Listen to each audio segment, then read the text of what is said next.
Tuturuan ko kayo gumawa ng homemade na avocado ice cream. Super creamy.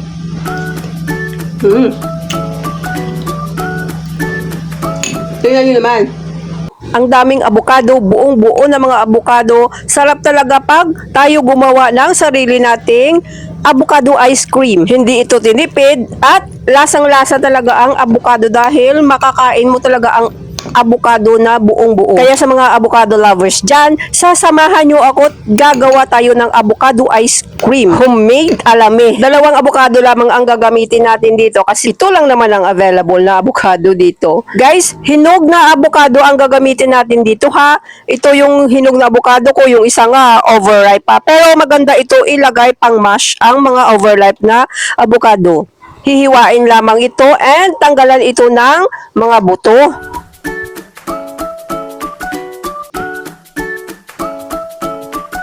At pagkatapos nga tanggalin natin ang laman sa kanyang balat, i-mash natin itong kalahating avocado o yung isang avocado na overripe. At ang isa naman, hiwain natin itong pa-cubes. Depende kung ano ang gusto nyong hiwa o gaano kalalaki. At para naman maging creamy ang ating ice cream, gumamit ako ng isang latang cream dinsada. Any brand, pwede naman dito kung ano lang ang available sa inyo. Pero, pwede rin kayo gumamit ng all-purpose cream or pwede ring whipped cream. At saka hinaluan ko ito ng isang latang kondensada para medyo matamis ito.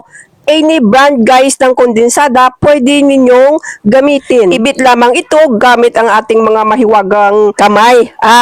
Mahiwaga nating mga hand mixer. Ibit lamang ang gatas na ito hanggang sa mag-double ang amount. Ito, tingnan nyo, parang ganyan ang consistency ng gatas natin. At ilagay na natin itong minash natin kanina na avocado. Haluin ng maigi hanggang sa madurog siya na pinong-pino. Hanggang sa ganito na ang kanyang color, para na siyang avocado ang color niya. Pero kung gusto nyong matingkad na color avocado, pwede kayong gumamit ng coloring avocado flavor. And ayan, pag nahalo na ng maigi, tsaka naman natin ilagay yung mga avocado na in-slice natin kanina. Ihalo ito ng bahagya. Wag over na halo guys ha.